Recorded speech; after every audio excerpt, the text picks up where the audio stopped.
Shoot! Round one. Get ready. Go! Fight! Fight! Fight! Fight! I want to see some blood out there! They fed a primal craving. You could just throw quarters in that machine all night long. It was a really addictive game, and it's like it was pure competition at the arcades. They brought the arcades back to life. Street Fighter was the biggest catalyst for arcades, biggest source of rebirth. And they pushed the gaming envelope. People always remember the fatalities in Mortal Kombat. It was a landmark in graphic depth. This is the history of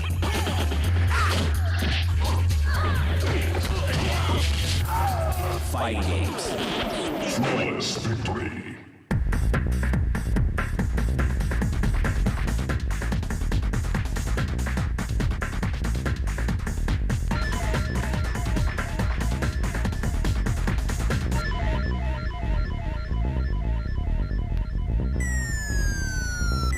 While Galaxian and Space Invaders are kings of the arcade, It wasn't like a kid phenomenon. It was like really across the board phenomenon in terms of who was playing arcade games. a game designer named Tim Skelly unknowingly gives birth to the one-on-one fighting game. My second game, Warrior, was, some people have said it's the precursor to the two-person fighter, but frankly, it's top-down, and the only similarity is your two characters don't shoot the projectiles at each other. They actually make contact with swords. And that really wasn't intentional. I mean, we were trying to do anything special there. We just make a game. When they're facing each other, you can see they're both holding swords and they're facing right at each other. Very crude game, but it was actually kind of like the first fighting game. That was like 1979. It was very basic, but people actually had to compete against one another instead of just like going back and forth like on Punk. You're actually inflicting damage on the other opponent. So I think that kind of started it. People were just like, hey, I like beating you up, virtually. And I think that just might have, started the whole, fighting game craze. But by the time the next notable fighter appears, the arcade market has crashed. And Pac-Man has gone from prince to pauper. What had happened is we pretty much saturated the market. By the middle of 1982, we were just full. It was a fad. I think there's no other way to put it. The whole thing just sort of collapsed under its own weight. But a small handful of survivors continue to make games. 1983, the arcades were kind of going downhill. Data East was ingenious at the time because they had this game where you could have two people play at the same time, and everybody knew, what quarter munchers were at the time, but they came up with this idea in this game that actually would double the earnings because you'd always have two people playing on the game at the same time. Karate Champ, it's an arcade game from 1983 by Data East. It was the first two-player arcade fighting game with dual joysticks on each side. You did special moves in the game and your movement from left to right with the dual joystick. You basically face off against your opponent. And it was, it was a straightforward karate game, and it was very basic, because, you basically walk up against each other, and you'd start hitting each other. But it was tons of fun, because you were facing off against your friends. In 1984, Konami introduces countless gamers to carpal tunnel syndrome with ER Kung Fu. Fighting games sort of created this term button mashing, where you'd see people in arcades just madly tapping the buttons and the joystick. And button mashing really led to some people eventually figuring out, hey, maybe we can sort of add some secret combinations of certain buttons and certain joystick moves to, create amazing new moves and amazing new powers that you'll have in a fighting game. ER Kung Fu was really kind of the first game where you saw an arena, your environment, place to fight, and it also kind of established the vantage point of fighting games, which is a side view and two guys standing face to face, and you go at it. And the idea of moves and stuff like that was also developed even further with ER Kung Fu.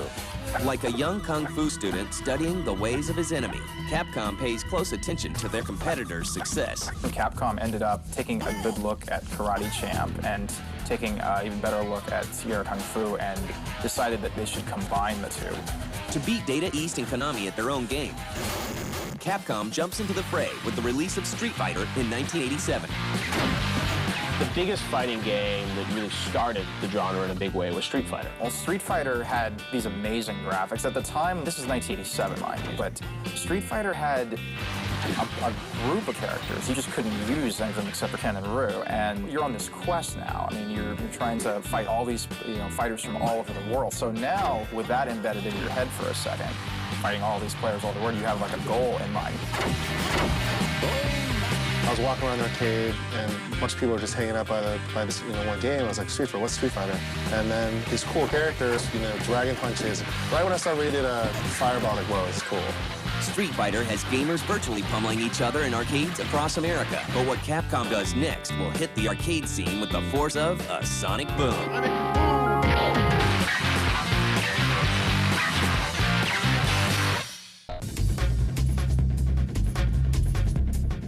The first Street Fighter proves to Capcom that gamers will pay good money to lay the smackdown on their friends. And in 1991, they kick it up a notch with Street Fighter II, The World Warrior. Street Fighter II was the fighting game that really sort of took the world by storm. This was really sort of the peak of arcades, sort of in the early 90s, and everyone was going to arcade basically for two things: racing games and fighting games. And Street Fighter was the ultimate fighting game. Street Fighter was the biggest catalyst for arcades, the biggest source of rebirth. Street Fighter 2 really showed who really was a hardcore player, because you could really get your ass handed to you unless you knew what you were doing decisively. It was so addictive because the moves were so detailed and it was so competitive. You could just throw quarters in that machine all night long and still have fun. Whether it's fighting against a computer or fighting against a friend. It was pure competition at the arcade. Just earn, tens of millions of dollars or cap them all over the place. It breeds people to come back to the arcade because they want to get better at the game. Well, there's really no glory in saying that you're awesome at Pac-Man. Yeah, I rule at Pac-Man. Yeah, right, big deal. Who cares? With Street Fighter, it's kind of like a level of respect. You walk in the arcade and see these guys play for hours, and there will be all these court tokens lined up on the machine. The games that were addictive, that kept you wanting to come back again. And again. And again. Soon, everyone is kung fu fighting. After Street Fighter II came out, there were nearly 600 new fighting games. Street Fighter II came in the early 90s and defined the 2D fighting genre, and you saw a lot of other publishers and developers sort of hopping on board. SNK became, certainly the most successful company to follow in their footsteps. Fatal Fury was a great game. It was the first kind of one-on-one fighting game that we had for the Neo Geo. The next game after Fatal Fury was World Heroes. Later on, Samurai Showdown came out, and that was really the game that just took over everything. It put SNK on the map. They kind of gave something different than what Street Fighter was giving. Street Fighter was more like a true 2D fighting game. Samurai Showdown, if I can't find it, that's 2D as well. But Samurai Showdown was cool because you had weapons. It had special moves. Instead of like a regular fireball or Guile's, somersault kick, they had like really cool special moves, like a real special attack that did massive amounts of damage. They made an impact on the whole Street Fighter crowd. And as the competition grows increasingly fierce, designers begin coming up with more wild twists on the fighting genre. Games like Primal Rage pit dinosaurs against one another, while Capcom's Darkstalkers features classic horror movie monsters. But the one game that gains more attention than any other is... The game that really changed it and kind of took away from Street Fighter was Mortal Kombat. Because in Mortal Kombat it's not cartoon characters, you have a person digitized on the screen, and there was blood and gore. You never forget the first time. It says, finish him, finish him. You never forget that, and it stuck with people. Ed Boon and John Tobias came up with this Mortal Kombat franchise, which I think they would admit is basically, a rip-off of the Street Fighter phenomenon. But what they did was they really took things to the next level, and they, added blood and gore. But it had that, holy crap factor, pulling the guy's head out and the spine is hanging, or kicking off someone's head. Yes, it's over the top. Yes, it's totally exaggerated. I think part of it caused a lot of stir in the news and stuff. Mortal Kombat game showing people taking out hearts and stuff. It's just great. It's just fun. It's entertainment. Fighting fans, really wanted something different, and Mortal Kombat, gave players that. Nobody realized that somebody was going to make that big a step forward in terms of just, shocking violence in an arcade game. But it was a landmark in graphic death. But the violence that makes Mortal Kombat so popular also makes it one of the most controversial games of the 90s. The fact that there was blood in the game was sort of this big controversy.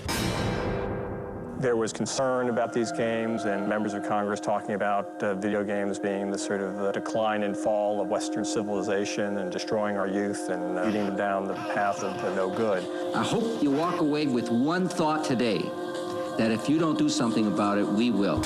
And the industry felt that we needed to respond in some way, in a proactive way. They wanted to get some sort of a rating system, but that was like kind of the cause of that whole thing, was the fact that it didn't have a rating system in place. The controversy over games like Mortal Kombat leads to the formation of the IDSA in 1994. Soon after, the ESRB rating system is introduced. Despite the controversy, fighting games hit their peak that same year. Street Fighter the movie is released, followed by the Mortal Kombat movie 1 year later. But how much longer will these two fighting giants stay on top? New innovations will bring new challengers, and soon, just 2 dimensions won't be enough.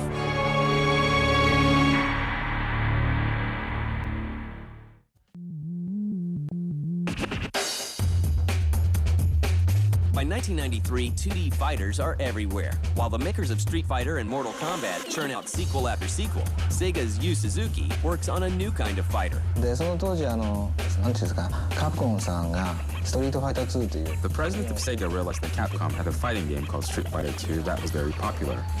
He asked me to come up with a game that could be competitive in this field, and I said, I don't know if I'll be successful, but of course I'll give it a try. I decided that I'd like to combine the 3D that I was always interested in with a fighting game.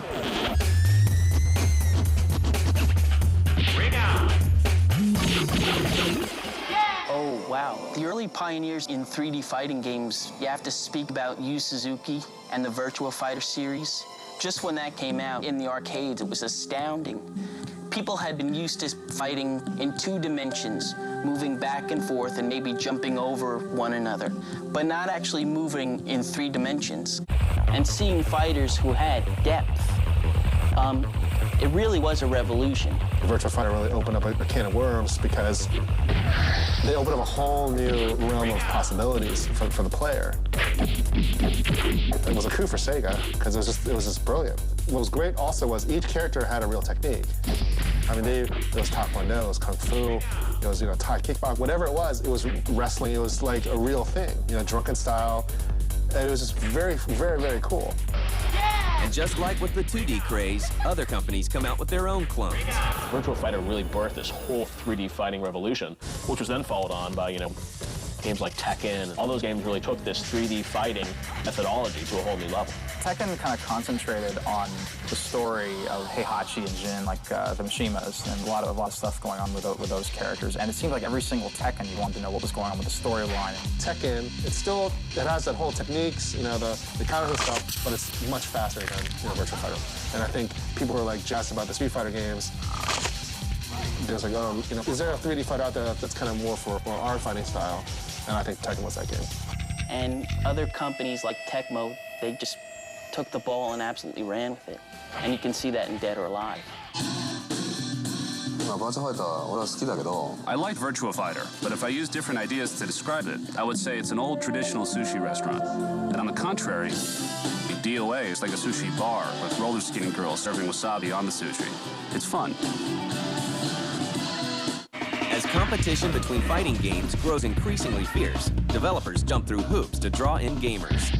But then you'll get the people that are really hardcore about fighting games. They're kind of bored with Street Fighter, bored with Mortal Kombat. They want something different. So Capcom introduced Super Street Fighter 2, the new challengers, and that was released in 1993, and that introduced 4 more new characters, Cammy, DJ, Fei Long. They also added a combo meter for the first time. I mean, players had always said, oh, okay, well, am I doing this 3 or 4 hit combo? But now you actually would see it on the screen at the time. And then you have, which I think blew everyone away because it had weapon-based combat. You had samurai sword, you had nunchaku, you had bow staffs, you had spears. And it was beautiful because they had all these swooping effects and whooshes and sparks when weapons playing together. And then you have Dead or Alive. I can be fighting someone, they can attack me, I can counter it, but then they can counter my counter, I can counter their counter. That engine is just genius. But as the games grow more complex, they begin to have a negative impact on the industry they helped save years earlier. The more complex the game gets, like Virtua Fighter was, you're definitely going to lose players.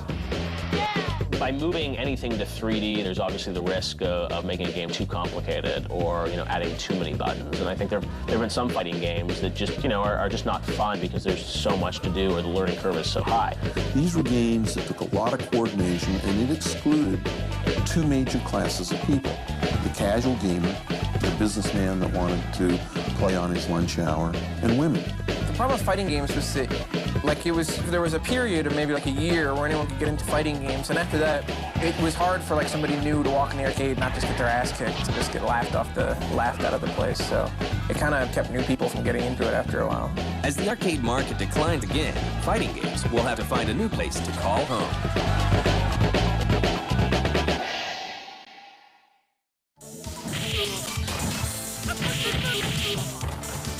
Towards the late 1990s, the arcade market is down for the count. But at home, it's a different story. At one point, players were still playing fighting games in the arcade, and they would play at home on lesser versions of the same game. Like Super Nintendo, people would play Street Fighter 2, but they'd still go to the arcade because it looked better, it played better. But then with a game like Tekken in the arcades was built on a version of PlayStation hardware. So what you have is a game that is very easy to be transitioned to the home console. So what happened was that these guys who were spending quarters night after night into these arcades, spending sometimes hundreds of dollars a month, were able to buy a console like the PlayStation and play it basically for free at home once you bought the game for 40 or 50 bucks. By the mid to late 90s, players could get something that was, almost as good as or better than the arcades on their home consoles for less money. So why do you go to the arcades to play your games when you don't have to? So what happened was that people started gravitating towards playing a lot of these fighting games in the home, and the home consoles were so powerful then that it was basically, arcades kind of lost their luster. Not only are home console fighters matching their arcade counterparts, some are even surpassing them. When the Dreamcast launched in September of 1999, one of its launch titles was Soul Calibur, a game from Namco. And that was one of the best fighting games, and it sold extraordinarily well right out of the gate. After the launch of the Xbox, Microsoft was really lucky to have Mr. Itagaki and Team Ninja sign on to do a Dead or Alive 3 game for the Xbox. Every console needs a great fighting game to launch. That's one of the core genres of consoles, and Xbox got that great fighting game, Dead or Alive 3, and it really helped the platform. Dead or Alive 3 did very well on Xbox. They showed the world exactly what the Xbox could do. He expanded on the notion of multi-tiered stages. Not only could you knock somebody off a platform, say, but you could knock them off a huge platform, and they would go through a floor and bounce down. But the old 2D fighters that started it all aren't gone for good. Old rivals team up, and new franchises such as the Guilty Gear series ensure that gamers with the 2D itch have a place to go.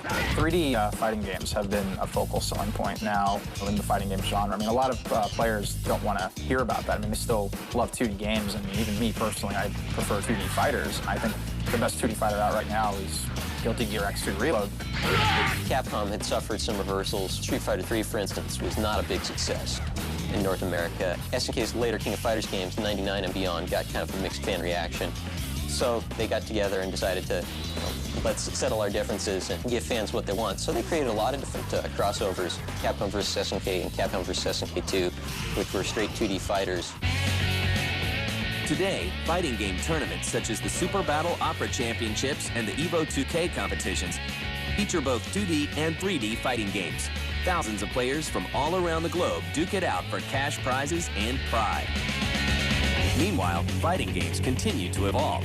Now game machines are powerful enough. A big trend with fighting games is that now, it's not just a static environment, you can actually use the environment against your opponent. Even a game like Def Jam, Fight for New York, you can throw your opponent in front of the subway train and have the subway train run them over. Mortal Kombat, I think, is like the success story. They died in the arcades, and then all of a sudden they come up with Deadly Alliance, which takes major, but they kind of went back to the roots. A lot of blood, gore, fatalities, but they just overhauled the engine. They moved to a 3D space. It was just phenomenal. Online is going to become a really important part of fighting games. And I think the idea of facing off against your friend in a fighting game is really, really exciting. And that sort of brings back what it feels like in an arcade to be against each other and punching each other. It's like, hey, I got you there, and having fun that way. Fighting games have gone from ruling the arcades to dominating home consoles. They've pushed gaming to its limits, both technologically and morally. There's no denying that fighting games helped shape the world of gaming into what it is today. Every time I see a new game, the new Mortal Kombat, or the new Dead or Alive, Ultimate, I'm just blown away like how much we've evolved. Games are going to evolve, they're going to be much better. In the end, the real winners are us, the gamers, who get to play these awesome fighting games. You win! Have to use the codes. BBA, BBA. I've seen the Teenage Mutant Ninja Turtles naked. L1, L1. Zelda, naked. Left, left, left. Mario, no pants. AB, AB. R1, R1, R1. Lakers, naked. Master Chief, Pittsburgh Steelers, Manchester United. But naked. R1, R1, R1, R1. Get the latest cheat codes and walkthrough strategies for Oddworld, Stranger's Wrath. Cheat. Tuesday night at 10 Eastern, 7 Pacific.